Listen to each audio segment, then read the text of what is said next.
Everyone, guess what? Q4 is here. Are you guys ready? Is your store ready? Do you have enough product? Let's talk about it. Hey guys, Steve from Resell Dojo back, and today, as you guys could guess from the intro there, we are talking about Q4. Today is officially the very first day of Q4. So for today, I'm going to give you 5 tips on getting your store ready for Q4. Now, the very first tip may be, a given, but I need to remind you, list good stuff. So when I talk about listing good stuff, I'm talking about stuff that people are willing to buy and give to other people, like their friends and family. Now, that mainly means you're gonna be looking for stuff that is new or new with tags, or in categories that are readily given as for gifts, like video games, right? Or toys, right? Even for toys, you're probably gonna most likely want new in box versus something that's used, unless it's like a vintage toy and someone's buying for a collector. So if you're like a clothing reseller, you're gonna really wanna focus on getting everything listed that you have that is new with tags. Get those up there, because those are the items that are most likely be given to other people if they're gonna be provided as present. Most people don't want to give other people used items. It makes them feel that they're cheap or something like that.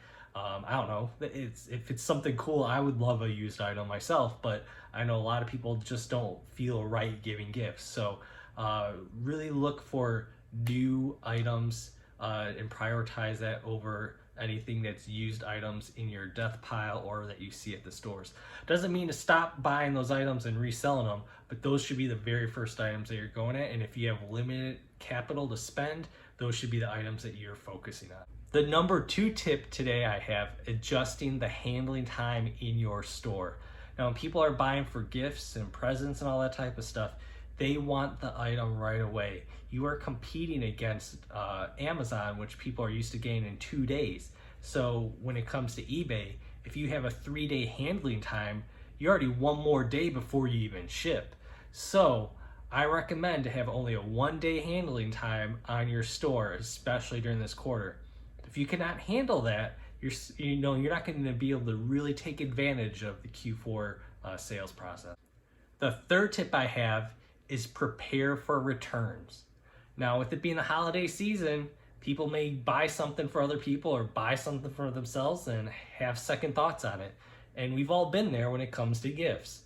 And so for your store, I would highly, highly, highly recommend looking at putting on free returns for 30 days.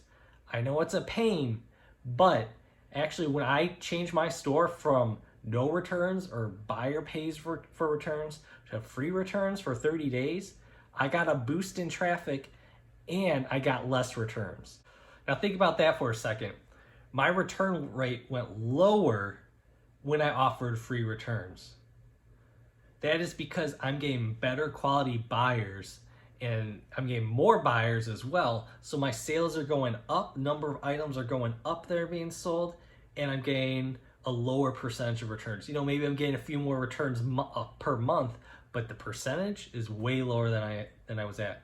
You're also going to get rid of all those people with the false item not described claims, like all that type of stuff. That goes a lot lower once you start doing free returns, because a lot of them will just say they just don't like it. And that's fine. If they don't like it, it doesn't fit, that's fine.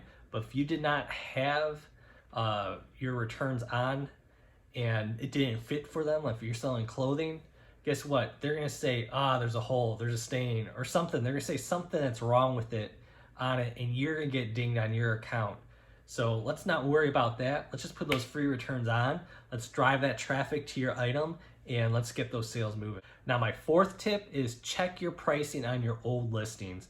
Now is the time to go through all your listings, especially the older ones, and just double check your prices versus the market. The market may have dropped a lot since last time. Now you're gonna have a big chance to have a lot of eyes on those listings.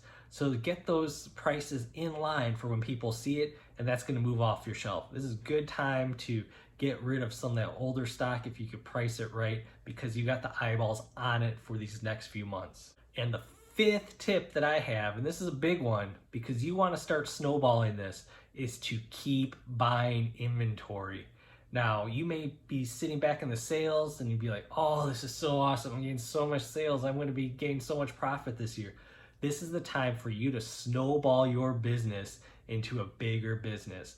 Keep those profits. Don't pay yourself out a crazy amount. Last year, I only took a little bit more for each of the months in October, November, December, and used all those profits to snowball into inventory for January, February, and March. And guess what happened? Coronavirus hit. And so those sales just skyrocketed even more because I had already snowballed my inventory. Make sure you reinvest in inventory, especially at this time. You're going to get some very quick flips, especially if you take my advice looking for that new product, new inbox, and new tags. So I hope you guys enjoy these 5 tips that I gave you. If you implement all 5 of these, you're going to skyrocket your sales during Q4, especially if you're looking for the right product. So if you enjoyed this video, leave a thumbs up. Leave a comment below, subscribe so you get more tips like this during Q4 and during even the rest of the year on how to sell better on eBay and other platforms. And I'll see you guys next time. Bye.